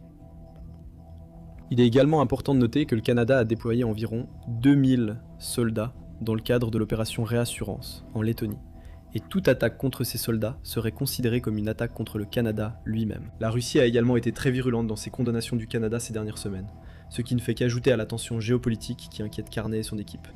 Le 10 juin, la Russie a qualifié le Canada de va-t-en-guerre et a menacé d'une réponse appropriée après que le Canada a signé un accord de production de drones avec l'Ukraine. Ce genre de menace russe est monnaie courante, dès qu'un pays fait quelque chose qui ne plaît pas à Poutine. Mais le fait que Poutine soit prêt à menacer le Canada aussi directement montre que le dirigeant russe ne craint pas la réaction des États-Unis, qui aurait normalement suivi une telle tentative d'intimidation. La véritable nature d'un État, loin d'être épris de paix, a été révélée, mais plutôt celle d'un va-t-en-guerre, cherchant par tous les moyens à alimenter davantage ce conflit sanglant. Nous nous réservons le droit d'apporter une réponse appropriée, a déclaré la porte-parole du ministère russe des Affaires étrangères, Maria Zakharova, après la conclusion de l'accord. En résumé, le Canada a raison de se préparer à un affrontement. La Russie semble déterminée à en déclencher un. Pour revenir à la question de l'OTAN, le Canada doit également être prêt à peser de tout son poids si Poutine envahit un membre de l'OTAN en Europe. La Russie a provoqué les États baltes et nordiques ainsi que la Pologne, à la fin juin et au début juillet. La Pologne a même reçu un avertissement des États-Unis, selon lequel la Russie prépare quelque chose d'important, allant d'une attaque par drone à une incursion terrestre dans les semaines à venir. Certains au sein de l'OTAN, y compris le chef de l'armée allemande Christian Freudenthaler, pensent également que la Russie sera prête à attaquer un membre de l'OTAN d'ici la fin de la décennie, mais pas avant. Si cela se produit, l'article 5 sera déclenché, et le Canada sera obligé de venir en aide à l'État envahi. Dans le passé, le Canada n'aurait pas été prêt, mais cela est en train de changer. Le Canada se prépare maintenant à jouer son rôle dans la guerre que tout le monde craint de voir arriver. Et ces préparatifs ne font que commencer. Les guerres du XXIe siècle ne se déroulent pas seulement sur les lignes de front et les champs de bataille physiques. Elles se livrent aussi dans le cyberespace. Des armées spécialisées de hackers d'élite et des commandements de cyberguerre mènent toute une série d'opérations numériques offensives et défensives, allant de l'espionnage à la perturbation des infrastructures et à la guerre de l'information contre leurs ennemis. De nombreuses grandes puissances mondiales participent à ces activités, notamment les États-Unis, la Chine, Israël et le Royaume-Uni. Cependant, la grande majorité de ces nations ont des limites et des règles strictes concernant la manière dont elles recrutent, forment et déploient leurs pirates informatiques. La Russie, cependant, ne suit aucune de ces règles ou codes moraux. Son service fédéral de sécurité, le FSB, recrute activement les pires des pires, intégrant des hackers criminels dans ses rangs au lieu de les envoyer en prison. Escrocs, cardeurs, développeurs de logiciels malveillants, opérateurs de rançongiciels, des groupes de hackers qui trouvent des failles dans les réseaux d'entreprises pour contourner leurs défenses et voler illégalement des secrets commerciaux et des données sensibles. Ce sont le genre de personnes que Vladimir Poutine a qualifiées d'artistes lors de l'édition 2017 du Forum économique international annuel de Saint-Pétersbourg en Russie, déclarant « Ils sont comme des artistes. S'ils sont de bonne humeur, ils se lèvent le matin et commencent à peindre leur tableau. » Les hackers, c'est pareil. Ils se réveillent le matin, ils lisent des nouvelles sur l'actualité internationale, et s'ils ont un esprit patriotique, alors ils essaient d'apporter leur propre contribution, de la manière qu'ils jugent appropriée, à la lutte contre ceux qui disent du mal de la Russie. Fait intéressant, lors de ce même discours, Vladimir Poutine a également affirmé que la Russie ne pratiquait pas le piratage informatique au niveau étatique et qu'elle n'allait pas le faire. Au contraire, nous essayons de lutter contre cela à l'intérieur du pays. Mais, comme beaucoup de choses qui sortent de la bouche de Vladimir Poutine, c'était bien sûr un mensonge flagrant. Même si le Kremlin fait de son mieux pour dissimuler ses actions illicites, il existe littéralement des tonnes de preuves pour le démontrer. Il ne se contente pas de pratiquer le piratage informatique parrainé par l'État, mais il n'a absolument aucun scrupule à engager des hackers qui ont déjà fait leurs preuves dans des activités illégales et totalement immorales. Ce n'est pas ainsi que la plupart des pays mènent leurs opérations de cyberguerre. Aux États-Unis, par exemple, les experts en cybersécurité peuvent postuler à des postes de pirates informatiques au service de l'État auprès d'agences comme la Cyber Security and Infrastructure Security Agency ou le Department of Homeland Security. Le processus de candidature est complexe, impliquant des vérifications approfondies des antécédents et des examens difficiles pour distinguer les meilleurs des autres. En Chine, pendant ce temps, le gouvernement préfère souvent recourir à des chasseurs de tête pour trouver les individus les plus talentueux parmi les principales entreprises informatiques du pays. Même dans des pays que l'on pourrait considérer comme un peu moins scrupuleux et plus corrompus, comme l'Iran et la Corée du Nord, il existe des procédures claires. L'armée peut, par exemple, jouer un rôle dans le recrutement et la formation des experts en informatique talentueux, ou des enfants prodiges peuvent se voir offrir des places dans des écoles d'élite en sciences et technologies et suivre des cours intensifs de programmation informatique. Les méthodes varient, mais il y a toujours au moins certaines règles en place. En Russie, cependant, il semble qu'il n'y ait qu'une seule règle qui compte vraiment. Ne faites rien contre l'État. Tant que les hackers respectent cette règle, en concentrant leurs efforts sur des cibles situées dans d'autres pays à travers le monde, plutôt que sur les banques russes, les entreprises ou le Kremlin lui-même, ils sont en fait autorisés à faire ce qu'ils veulent et à s'en tirer sans problème, certains étant même récompensés par des postes au FSB et des avantages. C'est plus ou moins comme ça depuis des décennies, remontant jusqu'au début d'Internet.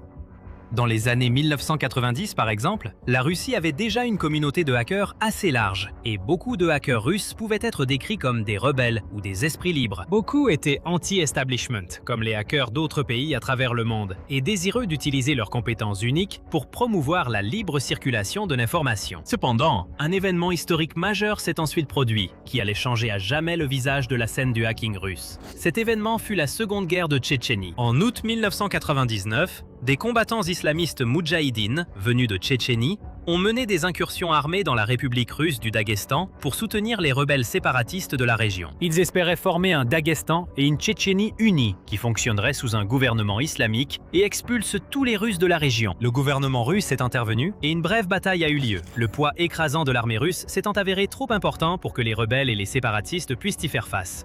Le conflit aurait pu s'arrêter là, mais en septembre 1999, une série d'attentats à la bombe contre des immeubles d'habitation a eu lieu dans 4 villes russes, tuant des centaines de civils. Malgré certaines incohérences et mystères entourant ces événements, ainsi qu'un manque flagrant de preuves reliant les attentats aux rebelles tchétchènes, le premier ministre russe de l'époque, Vladimir Poutine lui-même, a utilisé ces incidents comme prétexte pour lancer une invasion à grande échelle de la Tchétchénie et revendiquer le contrôle total de la région. C'est ainsi qu'a commencé une bataille sanglante qui allait durer près d'une décennie, faisant des dizaines de milliers de victimes et aboutissant finalement à l'établissement du contrôle russe et à l'installation de son propre gouvernement en Tchétchénie. Naturellement, avec les chaînes de télévision russes montrant les conséquences des attentats contre les immeubles et un grand titre de journal national attribuant ces atrocités aux rebelles tchétchènes, une grande partie de la population russe était indignée et soutenait pleinement les actions militaires du Kremlin.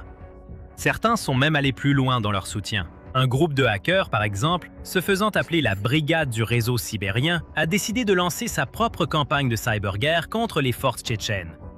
Fondée par un étudiant de l'Institut Polytechnique de Tomsk, nommé Dimitri Alexandrov, l'équipe de 7 personnes utilisait des techniques de piratage relativement rudimentaires pour semer le chaos sur les sites web tchétchènes. Ils comptaient principalement sur des attaques par déni de services distribués ou attaques DDoS, par exemple, qui consistaient à envoyer un grand nombre de requêtes à un site web particulier afin de surcharger ses serveurs et de le faire cesser de fonctionner. Ils menaient également des attaques de défaçage qui consistaient à obtenir un accès administratif à certains sites web et à en modifier l'apparence ou le contenu. Les médias russes de l'époque rendaient régulièrement compte des actions du groupe, qui comprenait le défaçage de la page d'accueil du site web du Centre du Caucase, qui diffusait des messages de militants tchétchènes à l'attention de leurs partisans, soutiens et recrues potentiels. Les médias tchétchènes, quant à eux, soutenaient qu'en raison de l'ampleur de ces attaques, il ne s'agissait probablement pas d'amateurs indépendants, mais d'un groupe soutenu par l'État. En effet, ils ont même accusé le FSB russe d'être à l'origine de ces attaques. Cela n'a jamais été définitivement prouvé dans un sens ou dans l'autre, mais ce fut la première grande affaire où le service de sécurité russe a été associé d'une manière ou d'une autre à des pirates informatiques criminels. Et ce ne serait certainement pas la dernière. En effet, à la fin des années 90 et au début du nouveau millénaire, divers autres groupes de hackers russes et des loups solitaires ont commencé à émerger, développant de nouvelles techniques et de nouveaux outils pour rendre leurs attaques plus efficaces. Des outils comme le ver de messagerie Massilania, lancé en 2002. Ce logiciel malveillant s'inspirait des techniques popularisées par le virus Melissa. Les hackers l'ont nommé d'après le personnage animé russe populaire Maziania et l'ont diffusé sous forme de pièces jointes dans des emails. Les pièces jointes semblaient inoffensives à première vue, mais si une victime cliquait dessus, la machine était infectée et le virus se propageait en envoyant une copie de lui-même à tous les contacts de la victime. Ensemble, ces machines infectées formaient des botnets, d'immenses réseaux d'appareils compromis que les cybercriminels pouvaient utiliser pour mener des attaques de type DDoS. Et à mesure que la communauté des hackers russes évoluait et s'étendait, de nouvelles figures sont apparues pour ouvrir la voie. L'un de ses leaders était Piotr Leverov, également connu sous le pseudonyme de Severa, le autoproclamé roi du spam sur Internet. Et ce surnom n'était pas exagéré. Les messages de spam de Levakov ont touché d'innombrables personnes à travers le monde. Toute personne en ligne avec une adresse email active au début des années 2000 a probablement reçu au moins un, voire des centaines de messages de spam qui pouvaient être retracés jusqu'à cet homme, qui possédait certains des plus grands et des plus puissants botnets de la planète. Grâce à ces différents systèmes de canding et de spam, Severa est monté au sommet de l'empire cybercriminel russe. Et il opérait en toute impunité, allant même jusqu'à partager publiquement des listes de prix et des annonces pour ses services en ligne. Les forces de l'ordre russes ont forcément vu ces documents et auraient pu agir contre Severa, mais ne l'ont pas fait. Mais avant d'expliquer pourquoi, vous regardez l'émission militaire, et si vous n'êtes pas encore abonné, c'est le moment de le faire. La raison pour laquelle le FSB n'a pas simplement mis Levachov derrière les barreaux, c'est qu'ils ont compris à quel point ses talents pouvaient être utiles, surtout après qu'il ait formé un groupe de activistes appelé Civil Anti-Terror. À l'origine, ce mouvement a été fondé pour rassembler différents groupes de hackers sous une même bannière, afin qu'ils puissent opérer plus facilement et coordonner plus efficacement des attaques contre la Tchétchénie.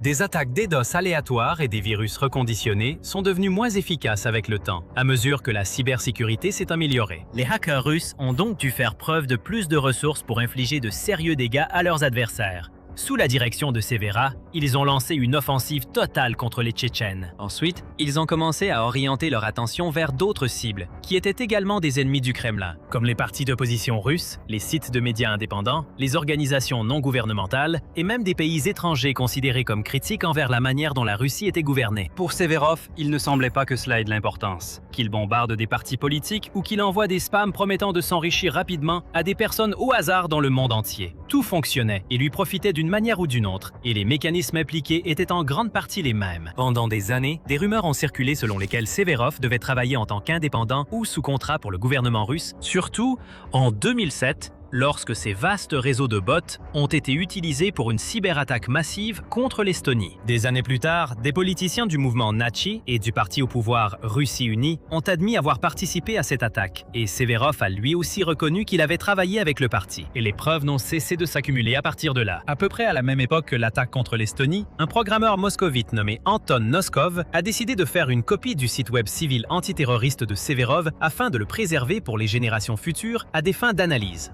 Même lorsque le site original a finalement été supprimé, la copie de Noskov est restée en ligne. Puis, en mai 2007, il a reçu un appel téléphonique d'un homme du Comité national antiterroriste de Russie, une branche du FSB, qui a déclaré que ses employeurs étaient très intéressés par une collaboration avec Severa et a demandé ses coordonnées. Noskov ne voulait pas aider, il a donc décidé de partager son histoire avec des journalistes indépendants, révélant ainsi au monde entier que la principale agence de sécurité russe recrutait activement des hackers malveillants. Et Lebovtchov n'était qu'un prototype. Au cours des années qui ont suivi, de nombreuses autres histoires ont émergé concernant des groupes de hackers criminels et des individus spécifiques approchés par le FSB, non pas pour être punis de leurs crimes, mais pour être récompensés par des accords secrets avec le gouvernement. Bien que les détails varient d'une affaire à l'autre, beaucoup de ces histoires suivaient un schéma bien connu. Les hackers criminels se faisaient d'abord un nom grâce à leurs activités illégales, comme le vol de cartes de crédit, les opérations de spam, la création de botnets, le piratage de grands sites web, l'organisation d'attaques DDoS ou la distribution de malware et de virus. C'était en quelque sorte leur façon de prouver leur capacité. Beaucoup ont alors commencé à se tourner vers des attaques à motivation politique, que ce soit contre des sites web tchétchènes, contre des nations de l'OTAN, contre l'Ukraine ou d'autres cibles. C'était leur façon de démontrer que leurs idéologies étaient alignées avec celles du gouvernement. Une fois que le FSB identifiait des hackers qui semblaient avoir des compétences exceptionnelles et des intérêts correspondants aux leurs, il les contactait, parfois en proposant une collaboration informelle ou secrète, mais d'autres fois en les recrutant directement dans l'armée de hackers de l'agence, de plus en plus vaste et puissante. C'était une situation gagnant-gagnant pour toutes les parties impliquées. Les hackers bénéficient de la protection gouvernementale et de l'immunité contre les poursuites, ce qui leur permet de continuer à mener leurs activités illicites. Ils profitent également de tout le prestige, de l'argent et du pouvoir que procure le fait de travailler pour le Kremlin. L'État, quant à lui, peut déployer certains des opérateurs les plus expérimentés et experts du monde de la cybercriminalité pour exécuter ses ordres, avec tous leurs botnets, malware et infrastructures criminelles déjà prêts pour mener des opérations offensives et des guerres de l'information contre ses ennemis, tant nationaux qu'internationaux. Et comme une grande partie de cela se fait en secret, l'État conserve également un certain niveau de déni plausible. Le Kremlin conserve aussi, en fin de compte, le contrôle. Si jamais ces mercenaires du cyberespace perdent leur utilité, le FSB peut facilement agir contre eux, ce qui peut inclure des poursuites, l'emprisonnement et l'humiliation publique. Ce fut le cas de Dimitri Doukachev, également connu sous le pseudonyme Forb. Forb venait d'une petite ville et s'est lancé très tôt dans le piratage. Il était un joueur passionné de jeux vidéo et a piraté un fournisseur d'accès Internet local pour obtenir un accès gratuit à Internet. Il avait également l'habitude de documenter ses exploits, écrivant des articles de blog, des articles et accordant même des interviews pour partager les détails de sa carrière dans la cybercriminalité. En 2002, par exemple, il a commencé à travailler pour un magazine russe de piratage, tout en dirigeant également une opération de carding. Il se vantait régulièrement de s'introduire sur des sites web et a rapidement déménagé à Moscou pour mener une vie luxueuse grâce à ses profits issus du piratage. Un soir, Forb et quelques amis tentaient de détruire des caméras de surveillance dans la capitale russe lorsqu'ils ont été interpellés par des agents des forces de l'ordre. Il s'est avéré que l'un de ces agents travaillait avec le FSB, et une fois qu'il a commencé à discuter avec Forb, les bases d'une relation mutuellement bénéfique ont été posées. Au cours des années qui ont suivi, Forb est devenu un collaborateur actif de l'agence, finissant par accéder au poste d'employé. Au Centre de sécurité de l'information du FSB, il était chargé de surveiller, de trouver et de recruter d'autres cybercriminels qu'il estimait avoir les compétences et l'état d'esprit nécessaires pour soutenir les opérations cybernétiques de l'État. Il passait son temps à parcourir les forums de hackers, à lire les messages des autres utilisateurs, cherchant des personnes à la fois talentueuses et patriotes avant de leur proposer des collaborations avec le Kremlin. Il aurait fait cela pendant plus d'une décennie, recrutant un nombre inconnu de hackers criminels durant cette période. En 2016, cependant, Forb semblait devenir plus un handicap qu'un atout pour le FSB. Il a été arrêté, accusé d'avoir transmis des informations classifiées aux États-Unis et inculpé de trahison. Il a maintenu son innocence, affirmant qu'il était simplement utilisé comme bouc émissaire, ce qui est tout à fait plausible compte tenu du passé de la Russie, mais cela n'a pas suffi à lui éviter une peine de 6 ans de prison. Il serait raisonnable de penser que l'histoire de Forbes devrait servir d'avertissement aux autres hackers qui envisagent de travailler avec le gouvernement. En réalité, cependant, cela ne semblait pas dissuader beaucoup d'entre eux d'accepter les offres du FSB dès qu'elles se présentaient.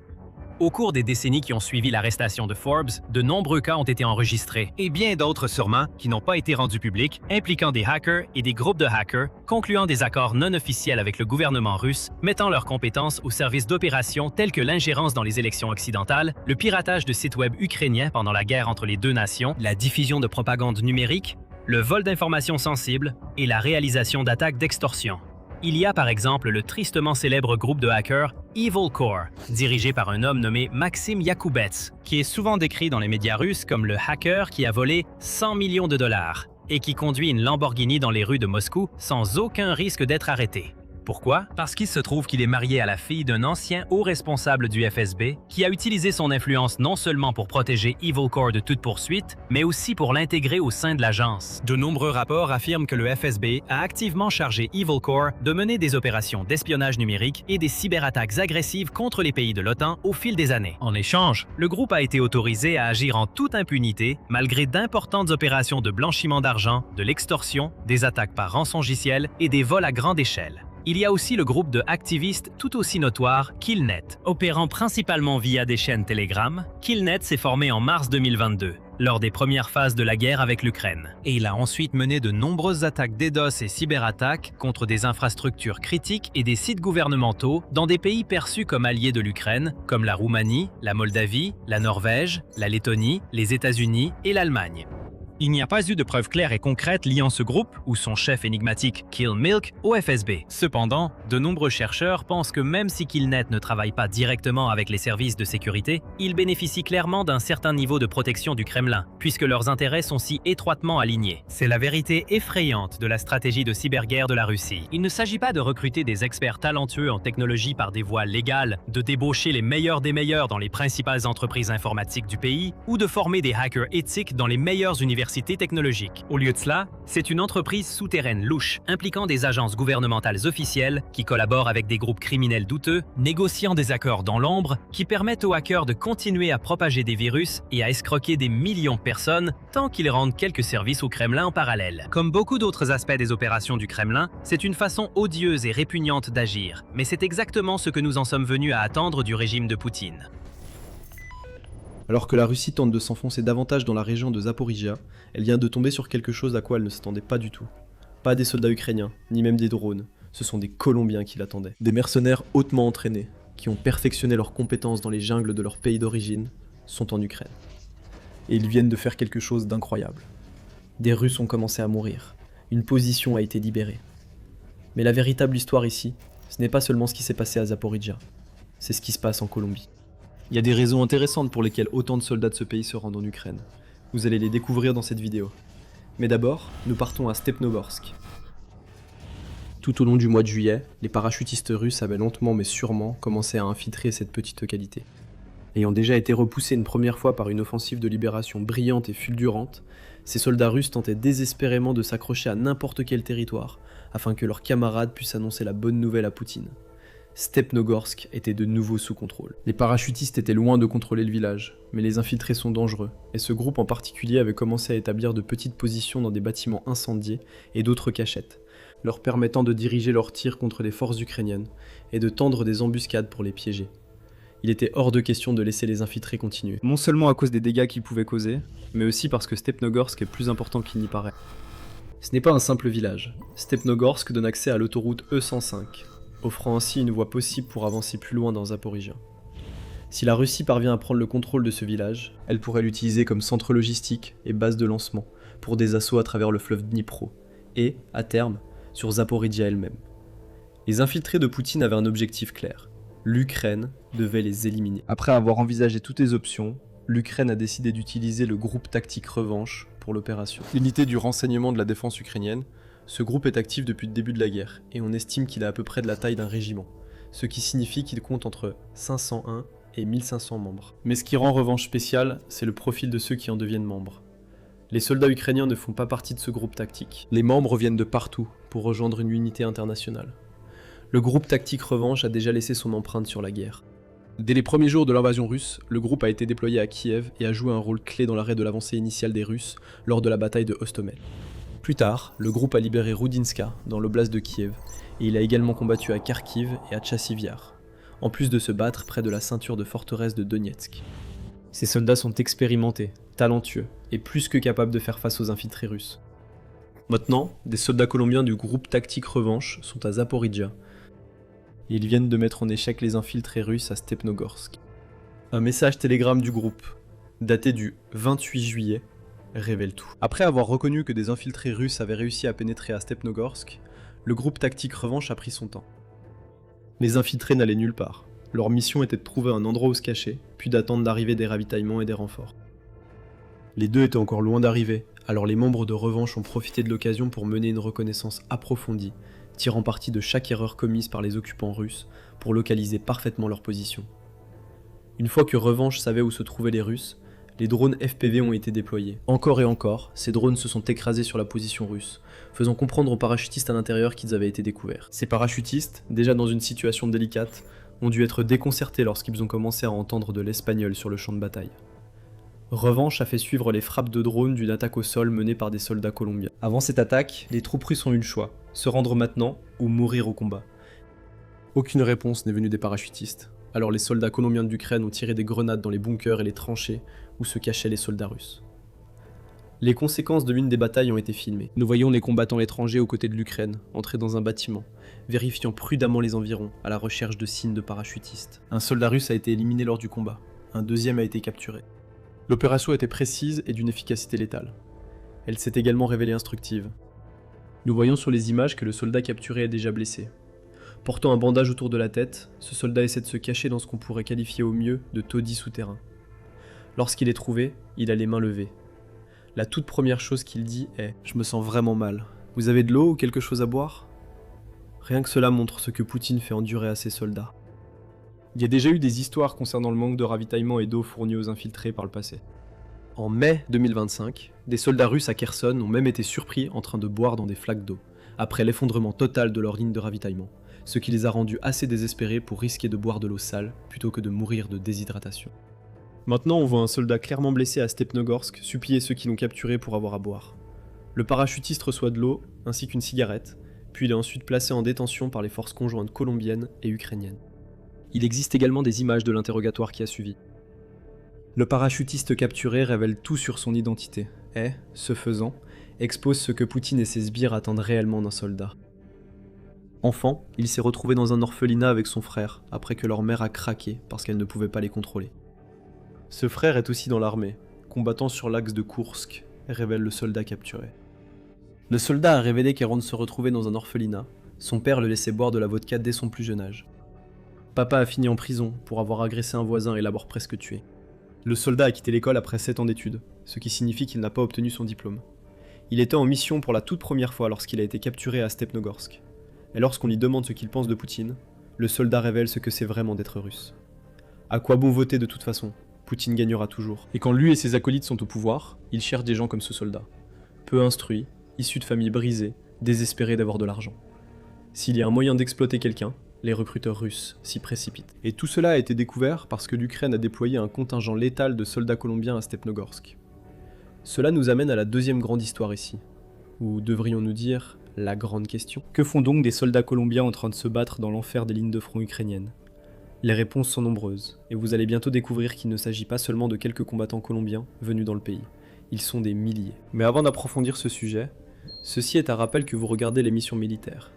Si vous trouvez nos analyses utiles, abonnez-vous et activez les notifications pour ne rien manquer de nos prochaines vidéos. La Colombie est bien plus importante pour l'Ukraine que vous ne le pensez.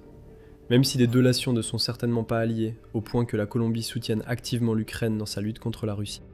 Des soldats de ce pays affluent en Ukraine pour combattre aux côtés de personnes avec lesquelles ils ressentent une certaine affinité, et les chiffres le prouvent. Le journal de la ville de Bogota a révélé en février que les Colombiens constituent désormais le plus grand contingent étranger de soldats ayant rejoint l'Ukraine.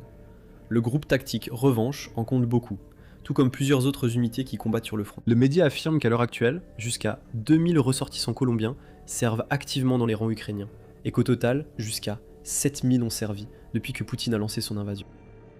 Les Colombiens représentent environ un quart de tous les soldats étrangers recrutés par l'Ukraine, souligne le média. Les soldats de cette seule nation sont également prêts à mourir pour soutenir l'Ukraine. Le Conseil de l'Atlantique rapporte qu'entre 300 et 550 soldats colombiens ont péri sur les lignes de front, en combattant pour la libération de l'Ukraine. La grande question demeure, pourquoi ? Il ne s'agit pas seulement d'argent, même si l'argent aide certainement. France 24 a parlé à un soldat nommé Dairo, qui a quitté l'armée colombienne après 8 ans de service. Dairo dit que la rémunération pour son travail dans son pays est faible. Quant à l'Ukraine, la brigade paye nos billets d'avion, l'hébergement à Bogota, et s'occupe de toutes les démarches administratives pour que nous puissions voyager légalement, dit-il, ajoutant. Quand j'ai entendu parler de ça, j'ai sauté sur l'occasion. C'est ce que j'attendais. En effet, la paie n'est pas très élevée pour un soldat colombien. Les officiers de niveau intermédiaire dans l'armée du pays gagnent environ 1000 $ par mois, pendant leur service actif. Un simple soldat touche bien moins, seulement 400 $ par mois. Les pensions militaires en Colombie ne suffisent pas non plus à subvenir aux besoins des anciens soldats. La paye est souvent réduite de moitié, et les rares programmes que la Colombie a mis en place pour aider ses soldats à se réinsérer dans la sécurité et la vie civile ne sont pas adaptés à leur objectif. La plupart essaient de réorienter les anciens soldats vers le secteur de la sécurité privée, mais ce secteur est saturé. Les offres d'emploi sont rares, et lorsqu'elles apparaissent, il y a littéralement une armée d'anciens soldats qui se disputent le poste. Comparez cette situation à ce que l'Ukraine propose. Au-delà de tous les avantages initiaux que Dairo mentionne, ceux qui s'engagent pour combattre en Ukraine sont payés dès le début de leur formation. Cette rémunération était d'environ 490 $ pour une formation qui peut durer jusqu'à 6 semaines. Ce qui équivaut déjà à un salaire à temps plein pour un soldat colombien. Mais ce n'est que le début. Les salaires des soldats qui participent aux opérations de combat pour l'Ukraine varient de 3 000 à 5 000 $ par mois, soit bien au-dessus du salaire moyen d'un officier de niveau intermédiaire dans l'armée colombienne. L'Ukraine offre des primes à la signature, parfois aussi élevées que 25 000 $, ainsi qu'une indemnité de décès de 350 000 $ versée aux familles lorsqu'un soldat est tué au combat. En juin, l'Ukraine a également mis en place un système de rémunération au combat pour ses forces de première ligne. Désormais, les soldats qui participent à des opérations de combat actives peuvent gagner plus de 10 000 $ par mois, rapporte Business Insider. Non seulement cela représente près de 30 fois le salaire moyen en Ukraine, mais c'est aussi un niveau de rémunération bien supérieur à tout ce qu'un soldat colombien pourrait espérer recevoir de son propre pays. L'argent est déjà un argument de poids, mais il y a plus que cela. Pour beaucoup de Colombiens qui combattent en Ukraine, le sens de la mission est aussi important que l'argent. Dairo le dit très clairement lorsqu'il s'adresse à France 24. « Nous le faisons par vocation de service », dit-il aux médias. De plus, c'est une cause noble d'aller se battre sous un drapeau qui n'est pas le nôtre, mais celui d'un peuple qui est attaqué. C'est un peu comme si un voisin entrait par effraction chez moi. Ce sentiment est loin d'être rare parmi les milliers de Colombiens qui partent en Ukraine, et il donne un aperçu de ce que ces soldats ressentent dans leur propre pays. Perdus, dépourvus de cause et abandonnés. La Colombie a longtemps été un pays qui avait besoin de ses soldats, jusqu'à un accord de paix en 2016, qui a laissé beaucoup de militaires actifs avec le sentiment que leurs compétences étaient sous-utilisées, en plus d'être sous-payés. Les soldats colombiens se sont mis à combattre dans d'autres pays, non seulement en Ukraine, mais aussi au Yémen et au Soudan, car ils ont le sentiment d'avoir passé leur vie à développer des compétences qui sont sous-utilisées par leur propre nation. En plus de cela, il y a le problème de la réintégration, dont nous avons parlé plus tôt. Un soldat colombien, qui peut avoir jusqu'à 2 décennies d'expérience dans la lutte contre l'insurrection dans son propre pays, se retrouve abandonné par son gouvernement une fois qu'il prend sa retraite dans la trentaine ou la quarantaine. L'économie civile n'a pas de place pour eux, en dehors du secteur saturé de la sécurité privée. Ce secteur représente plus d'1% du produit intérieur brut total de la Colombie, et il emploie des centaines de milliers de personnes. Mais c'est justement là tout le problème. Aussi massif que soit le secteur de la sécurité privée en Colombie, il est saturé, les emplois sont rares, et les autres programmes de réintégration mis en place par la Colombie n'aident pas efficacement les anciens soldats du pays à trouver du travail. La Colombie n'est pas satisfaite de toute cette situation. Une série de cadres juridiques a été mise en place dans le but d'empêcher les anciens soldats colombiens de devenir des mercenaires pour l'Ukraine, ou pour qui que ce soit d'autre. Le président colombien Gustavo Petro a même affirmé que les Colombiens sont traités comme une race inférieure par les soldats ukrainiens, et qu'ils sont déployés comme de la chair à canon. Il ne semble pas y avoir de véritables preuves de cela, selon les chiffres, qui montrent que pas plus d'un 14e des soldats colombiens ayant pénétré en Ukraine sont tués au combat.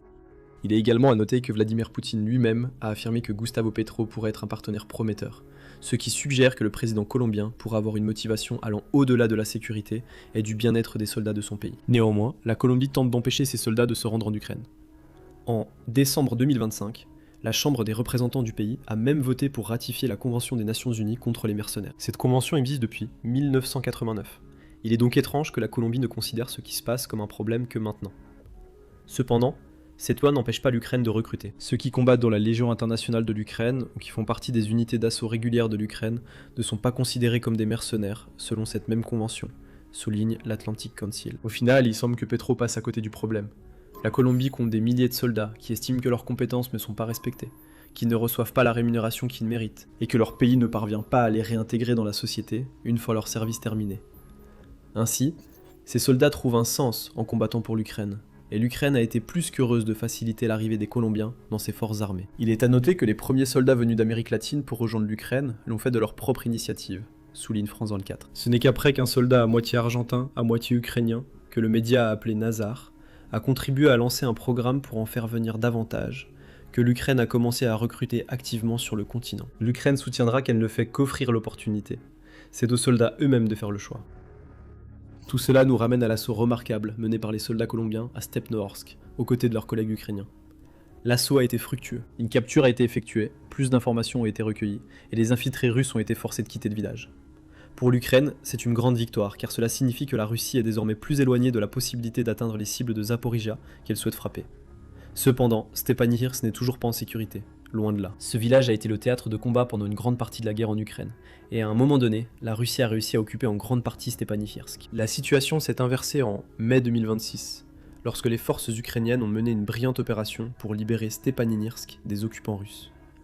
Une série d'assauts a repoussé les forces russes, stabilisant la situation dans le village pendant un certain temps. Les positions russes se sont effondrées lorsque l'Ukraine a mené une opération de recherche et de destruction, impliquant l'utilisation de la reconnaissance aérienne et de tirs de précision pour clouer les soldats russes sur place, suivi de fouilles à l'intérieur des bâtiments pour tuer ou capturer les soldats restants. Cette opération ressemblait beaucoup à ce que nous avons vu faire les soldats colombiens de l'Ukraine en juillet, mais à une bien plus grande échelle. On ne sait pas si l'Ukraine a utilisé une partie de son contingent colombien à cette étape de l'opération. Pourtant, Poutine n'a pas abandonné Stepanihirsk. Il ne peut pas. Ce village joue un rôle crucial dans ses plans pour le reste de la région de Zaporizhia. Vers la fin du mois de mai, le colonel Vladislav Voloshin, qui est le porte-parole des forces de défense du sud de l'Ukraine, a révélé que Poutine a envoyé la 7e division d'assaut aérien en direction de Stepanihirsk, avec des ordres précis de s'emparer du village d'ici la fin juin. Il est probable que ce soit des soldats de cette division que les troupes colombiennes de l'Ukraine ont capturés ou tués en juillet. Quant à la prise de Stepanihirsk d'ici juin, cela n'a évidemment pas eu lieu. Encore une autre échéance insensée et irréaliste fixée par Poutine, qui devrait savoir à présent qu'elle ne serait jamais atteinte. Quant à ce qui se passe actuellement à Stepanihirsk, nous venons de voir que la Russie essaie d'infiltrer discrètement des agents dans le village. Cependant, l'Ukraine surveille et attend la moindre occasion d'éliminer ces infiltrés. Et en ce moment, ce n'est pas la Russie qui avance à Zaporizhia, c'est l'Ukraine. C'est ce qu'affirme l'Institut pour l'étude de la guerre, ou ISW. Dans son évaluation de la campagne offensive russe du 29 juillet, l'ISW a déclaré que les forces ukrainiennes avaient progressé dans l'ouest de Zaporizhia lors d'une attaque à une date antérieure. Des images d'archives géolocalisées, publiées le 20 juillet et datées de juin 2026, montrent les forces ukrainiennes en train de nettoyer des bâtiments occupés par les Russes dans le nord-est de Stepnoorsk, à l'ouest d'Orikiv. Ce qui indique que les forces ukrainiennes avaient déjà progressé dans la région. Il semble donc que les forces de Poutine ne soient pas plus proches de s'emparer de Stepnoorsk qu'elles ne l'étaient lorsque l'Ukraine a expulsé la majorité de ses soldats en mai. Seulement, maintenant, les sbires de Poutine ont un problème encore plus important à gérer. Des soldats colombiens bien entraînés et redoutables travaillent aux côtés de l'Ukraine pour sécuriser le village. Des soldats russes meurent aux mains d'un ennemi qu'ils n'avaient jamais vu venir. Et il y a de fortes chances que plusieurs centaines, voire des milliers d'autres soldats colombiens arrivent bientôt en Ukraine. Nous vous avons donné un aperçu de la situation à Stepanihirsk en ce moment. Mais si vous voulez en savoir plus sur la façon dont l'Ukraine a libéré le village au départ, si c'est votre cas, alors nous avons ce qu'il vous faut. Nous avons couvert la libération de Stepanihirsk lorsqu'elle a eu lieu, et nous avons expliqué pourquoi c'était si important. Des images spectaculaires du champ de bataille, et une compréhension plus approfondie de ce que cette localité signifie dans la lutte pour Zaporizhia vous attendent. Regardez la vidéo une fois que vous aurez terminé ici. Mais avant de partir, nous espérons que vous avez apprécié cette vidéo. Si c'est le cas, n'oubliez pas de vous abonner et d'activer les notifications pour être parmi les premiers à voir les vidéos quotidiennes que nous publions ici, dans notre émission sur l'actualité militaire. Et merci de nous avoir regardés.